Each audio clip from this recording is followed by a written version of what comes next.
Hello everyone, मैं धर्मेंद्र कुमार मिश्रा एक बार फिर आपके सामने एक नई वीडियो में नए टॉपिक के साथ। तो आज का जो हमारा टॉपिक है वो है हमारा डिस्क प्रॉब्लम से रिलेटेड, यानी कमर दर्द से रिलेटेड। तो लोगों में बहुत सारी विडंबनाएं हैं कि ये आखिर प्रॉब्लम है क्या। कमर दर्द होना, डिस्क की प्रॉब्लम होना, ये एक्चुअल में है क्या। हर दूसरे तीसरे लोगों को सुनने में आता है कि उसे कमर दर्द की दिक्कत है, उसे डिस्क प्रॉब्लम की दिक्कत है, उसकी डिस्क बल्ज है, उसकी डिस्क स्लिप है, हर्निएटेड डिस्क है, डीजनरेटिव डिस्क है। तो लोगों में इसके प्रति बहुत ज्यादा भ्रांतियां हैं, बहुत ज्यादा समस्या है कि आखिर ये प्रॉब्लम है क्या। तो आज की वीडियो में हम इसी टॉपिक पर डिस्कस करने वाले हैं, डिस्क प्रॉब्लम से रिलेटेड। तो बात करते हैं सबसे पहले डिस्क है क्या। डिस्क पर बात करने से पहले हम बात करते हैं स्पाइन के बारे में, अपनी रीढ़ की हड्डी के बारे में। थोड़ा स्पाइन के बारे में बेसिक समझते हैं तभी डिस्क हमारी समझ में आएगी। हमारी जो स्पाइन है, रीढ़ की हड्डी है, वो हमारी बॉडी में एक रेडिएटर का काम करती है। क्या काम करती है कि जब भी हमारी बॉडी में कोई भी हम मूवमेंट करते हैं, मैं जैसे हाथ चला रहा हूँ, फिंगर चला रहा हूँ, आंखों को मैं पलक से पकड़ रहा हूँ, अपने पैर चलाते, कोई भी हम मूवमेंट का काम करते हैं, बल्कि हमारे जो इंटरनल ऑर्गन है, जो हमारा पेट है, हार्ट, लंग्स, ये सब हमारी रीढ़ की हड्डी के थ्रू ही सारा अपना फंक्शन करते हैं। कैसे करते हैं? हमारा जो ब्रेन है, हमारे ब्रेन से जो नर्व पूरी बॉडी में हमारी जाती है, वो हमारी स्पाइनल कॉर्ड, रीढ़ की हड्डी के थ्रू ही सारी जाती है।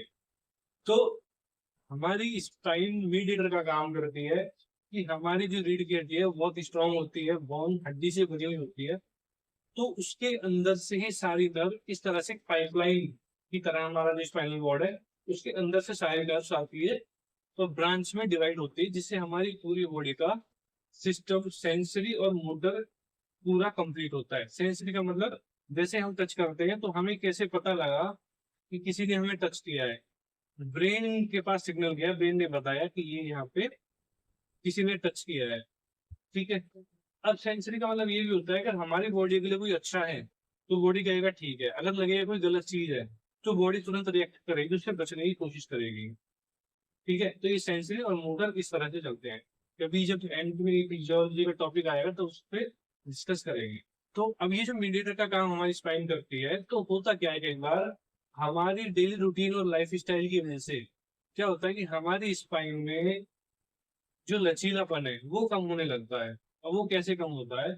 हमारी हर हर दो हड्डियों के बीच में, इनको बोला जाता है वर्टिब्रा। सिंगल को मल्टीपल को वर्टिब्रे। तो इन दो हड्डियों के बीच में एक डिस्क होती है, कुशन की तरह। जैसे पिलो होता है, इस तरह से कुशन होता है, उसको बोलते हैं डिस्क। उसके अंदर एक फ्लूइड होता है, जेल टाइप में, कि जिसकी वजह से हमारी स्पाइन में लचीलापन बना रहता है। अगर वो कुशन यानी डिस्क ना हो तो हम क्या है, आगे पीछे मूवमेंट नहीं कर पाएंगे, ना साइड में ना दाएं बाएं। तो क्या करती है वो डिस्क, हमारा लचीलापन बना के रखती है और शॉक को एब्जॉर्व करने वाली होती है। कभी कोई झटका अगर लगता है हमारे शरीर में तो शॉक को वो एब्जॉर्व कर लेती है, वो हमें झटके लगने से बचाती है। अदरवाइज अगर वो डिस्क ना हो तो हमारी हड्डियां ब्रेक हो जाएगी। तो हमारे शरीर में लचीलापन बनाने के लिए हमें झुकाव, जैसे हम आगे अगर झुकते हैं, पीछे झुकते हैं, साइडों में झुकते हैं, तो हम इस डिस्क की वजह से ही झुक पाते हैं। तो क्या होता है कि ये जो डिस्क है, ये हमारी हड्डियों के बीच में बनी रहती है। अब हमारी रीढ़ की हड्डी में कितनी वर्टिब्राएं हैं, कितनी डिस्क हैं, स्पाइन के कितने पार्ट है, वो फिर हम आगे किसी वीडियो में डिस्कस करेंगे। पहले हम डिस्क की प्रॉब्लम्स के बारे में विशेष जान। क्योंकि सर्वाइकल रीजन में प्रॉब्लम होती है, सुना होगा सर्वाइकल हो गया, सर्वाइकल दर्द आ रहा है, तो वो सब इसी तरह से है। अलग अलग इनको डिस्कस करेंगे, सर्वाइकल का अलग डिस्कस करेंगे। इस तरह से हम जुड़े रहेंगे और इन सब चीजों को अलग अलग टॉपिक में कवर करेंगे। तो जब आगे डिस्क, अब ये डिस्क में प्रॉब्लम क्या आती है ये भी जानना जरूरी है। तो होता क्या है, हमारी लाइफ स्टाइल की वजह से, लाइफ स्टाइल में सारी चीज आती है। कोई स्मोकिंग करता हो, किसी का वेट ज्यादा हो, किसी की डाइट अच्छी ना हो, हेल्दी डाइट ना हो, कंटिन्यू सिटिंग हो, किसी को कोई झटका वगैरह लग जाए, कोई इंजरी लग जाए, किसी का आगे झुकने के काम है, तो क्या होता है, इन सभी चीजों की वजह से हमारी जो डिस्क है वो क्या होती है, डीजनरेट होना शुरू हो जाती है। तो डीजनरेट में क्या है कि उसमें जो फ्लूइड का जो सर्कुलेशन है, उसमें जो फ्लूइड जाएगा वो रुक जाता है, क्योंकि डेली हमारी बॉडी का हर एक छोटे से छोटा, बड़े से पार्ट पार्ट मेंटेनेंस उसका चलता रहता है।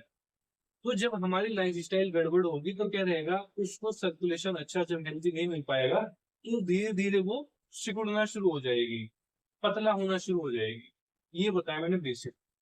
अब जब पतला होना शुरू हो जाएगी तो क्या रहेगी कि जो हमारी दो वर्टिब्राई है वो एक दूसरे के नजदीक आना शुरू हो जाएगी। अब वहीं से हमारी जो स्पाइनल कॉर्ड से जो नर्व का जो हमारा टनल है एक तरह से, वो नर्व जो है उसको दो हड्डियां जो डिस्क है, ये सॉरी वर्टिब्राई, ये प्रेस करने लगेंगी। जब ये दबाने लगेगी तो क्या होगा, हमारी नर्व से हमें पेन फील होने लगेगा। तो चीज ये। दूसरा, अगर डिस्क हमारी बल्ज होती है तो डिस्क बल्ज में क्या होता है, जो हमारी पूरी डिस्क होती है, जैसे मान लो सपोज करो मैं कोई चीज अगर रखता हूँ, जैसे इस तरह से जैसे मेरी की है एक, ठीक है, ये हार्ट है, ठीक है, इस तरह से अगर मैं इसे रखता हूँ और इसे ऊपर से हम जब दबाएंगे, जब इसे ऊपर से दबाएंगे तो क्या रहेगा, ये फैल जाएगी, ये ज्यादा एरिया को कवर करेगी। एज ए बैलून, अगर बैलून आपने कोई लिया और उसको ऐसे आप दबाओगे तो वो ज्यादा एरिया कवर करेगा, फैल जाएगा। जब वो फैल जाएगा तो उसके अराउंड जो नर्व वहां से एराइज हो रही है स्पाइनल कॉर्ड से, उस नर्व पे प्रेशर बनना शुरू होगा। प्रेशर बनेगा तो क्या रहेगा, वहां का जब रूट डिस्टर्ब होगा तो वो पेन के रूप में हमें दिखाई देगा। अब वो कोई भी नर्व हो सकती है, sciatica नर्व भी हो सकती है, या हमारी इंटरनल ऑर्गन्स की लेडी कोई नर्व जो हमारी जा रही है वो भी, कोई भी नर्व हो सकती है। इसके बाद में फिर हर्निएटेड डिस्क की बात करते हैं। अगर हर्निएटेड डिस्क है तो क्या होगा, जिस तरह से हमारी गाड़ी में या बाइक में पंचर हो जाता है और पंचर होने के बाद उसकी एयर निकलती है, लेकिन यहाँ क्या है, उस डिस्क में फ्लूइड होता है। तो वो फ्लूइड जब बाहर निकल जाएगा चक्के, यानी कि हर्निएटेड डिस्क की चक्के फ्लूइड बाहर निकल जाएगा, तो उसको हम हर्निएटेड डिस्क बोलते हैं। उसकी वजह से जो नर्व पे प्रेशर बनता है, उसकी वजह से पेन आता है, तो उसको हम बोलते हैं हर्निएटेड डिस्क। उसकी वजह से भी इसी तरह के पेन लगभग बनते हैं। तो उसके बाद में बात करते हैं डिस्क स्लिप की। डिस्क स्लिप क्या है, कि जब दो वर्टिब्राओं के बीच में हमारी डिस्क अपनी जगह से थोड़ा सा स्लिप हो जाती है। स्लिप होने, अब बल्ज क्या है, बल्ज में फैल जाएगी, लेकिन स्लिप में अपनी जगह को छोड़ेगी, वहां से स्लिप हो जाएगी और नर्व पे प्रेशर बनाएगी, इसको बोलते हैं हम डिस्क स्लिप। ठीक है।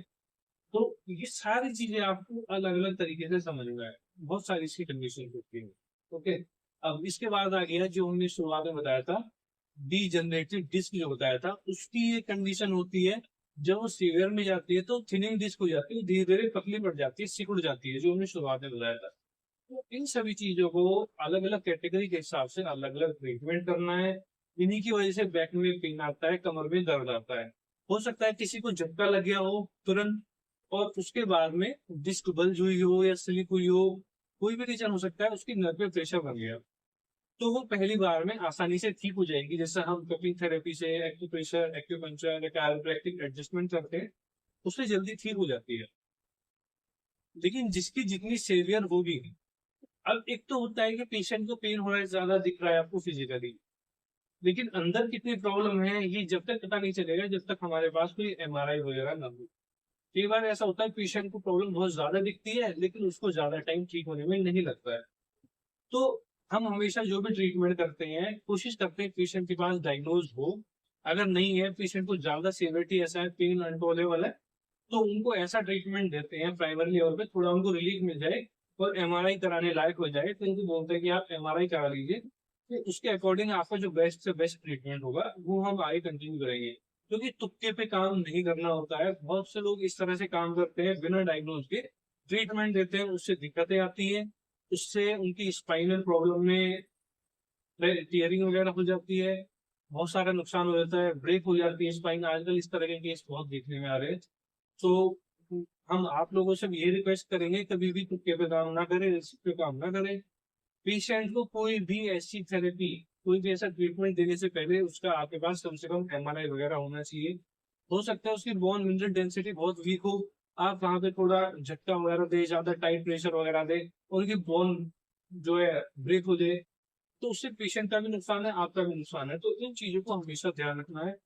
जो हम ट्रीटमेंट देते हैं, reflexology, acupressure, acupuncture, cupping, chiropractic, हम पेशेंट की कंडीशन के अकॉर्डिंग, उसकी सीवियरिटी के अकॉर्डिंग, उसकी फिजिकल जो बॉडी है उसको देख के, उसके इंटरनल सिस्टम को देख के, एमआरआई वगैरह या जो भी एक्सरे वगैरह है, कम से कम एक्सरे तो होने चाहिए, और उसकी बोन मिनरल डेंसिटी को देख के हम ट्रीटमेंट देते हैं। तो आपके रिजल्ट में परफेक्शन तब तक नहीं आएगी जब तक आप असेस अच्छे से नहीं करोगे और पेशेंट की बॉडी को नहीं समझोगे। अब ये समझ में आएगा सारा जब आप पेशेंट से डिस्कस करेंगे, पेशेंट से बात करेंगे कि आपका डाइट रूटीन क्या है, आप फिजिकल एक्टिविटी आपकी क्या होती है। अब जिस पेशेंट की जितनी कम फिजिकल एक्टिविटी होगी, उसकी बॉडी इंटरनली उतनी ही वीक मिलेगी, चाहे वो देखने में आपको कितना ही हेल्दी लगे, कितना ही तगड़ा लगे। क्योंकि हमारी बॉडी की सबसे बड़ी साइंस क्या है कि हमारी बॉडी का जो भी पार्ट जितना अच्छा मूवमेंट करेगा, वो उतना ही हेल्दी रहेगा। इसके पीछे की रीजन क्या है कि जब हमारी बॉडी का कोई भी पार्ट मूवमेंट करता है तो क्या होता है, उस जगह पे हमारी कॉन्ट्रैक्शन रिलैक्सेशन जो एक्टिविटी है वो फास्ट हो जाती है, और वहां पे सर्कुलेशन वहां का फास्ट हो जाता है, और वहां का जो टॉक्सिक मटेरियल है वो वहां से फास्ट थ्रू आउट हो जाता है। इसलिए एक्सरसाइज का बहुत बड़ा रोल है। हमारी बॉडी का कोई भी पार्ट हो, जिस पार्ट की आप एक्सरसाइज नहीं करोगे, जिस पार्ट को आप मूवमेंट नहीं दोगे, धीरे धीरे करके क्या रहेगा, उसकी रेंज ऑफ मोशन कम होती जाएगी, वो पार्ट आपका वीक होता जाएगा, और उस पार्ट से आप उतना एफर्ट नहीं लगा पाओगे, उतना स्ट्रेन लॉस में नहीं बनेगा। इसलिए आपको बॉडी के अपने हर एक पार्ट की एक्सरसाइज करनी चाहिए, रूटीन में आपको वॉकिंग करना चाहिए, बॉडी को स्पाइन को फ्लेक्सिबल रखना चाहिए। अगर आप स्पाइन को फ्लेक्सिबल नहीं रखोगे तो आपको स्पाइन से रिलेटेड इश्यू आएगा ही आएगा, क्योंकि रूटीन में क्या रहेगा, आप वैसे तो उस पार्ट को स्ट्रॉन्ग नहीं कर रहे, लेकिन आप झुक रहे हो बार बार, आप झुकने का कोई भी काम कर रहे हो, गर्दन झुका रहे हो, कोई भी आप काम कर रहे हो, उससे काम जो आप ले रहे हो तो क्या है, वहां पे हार्डनेस डेवलप हो गई है, क्योंकि आपने उस पार्ट को स्ट्रॉन्ग नहीं किया। तो एक मोमेंट ऐसा आएगा कि आप अपने शूज की लीव्स बांधने के लिए झुके हो और आपसे सीधा नहीं हो पाएगा, आपको इतना भयंकर दर्द होगा कि आप वापस से बेड पे लेट जाओगे। इतने सारे पेशेंट हमने इस प्रॉब्लम में देखे हैं कि जो सिर्फ झुके और वापस से उनको सीधा नहीं हो गया, सीधा बेड पे गिर गए। उन लोगों को हमने फिर अपने असेसमेंट के हिसाब से कपिंग थेरेपी, कायरोप्रैक्टिक और एक्यूप्रेशर की हेल्प से 3 दिन में उनको बिल्कुल नॉर्मल किया है।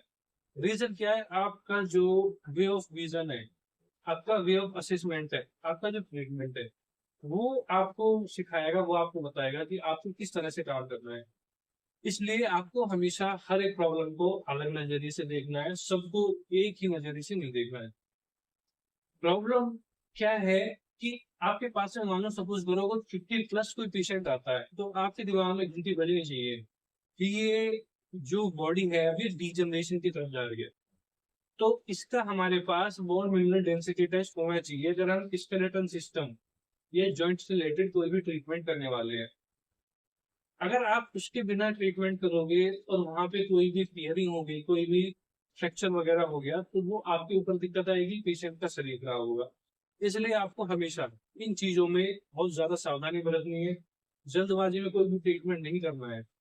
हम हमेशा अपने ट्रेनिंग सेशन में ये चीजें खास तौर से बताते हैं कि आप तब तक उस पेशेंट का कोई भी ट्रीटमेंट नहीं करोगे जब तक आपके पास कम से कम उस पार्ट का एक्सरे ना हो, और पेशेंट के साथ कंसल्टेशन में अच्छा टाइम देना है जिससे कि आप उसकी बॉडी को समझ पाओ।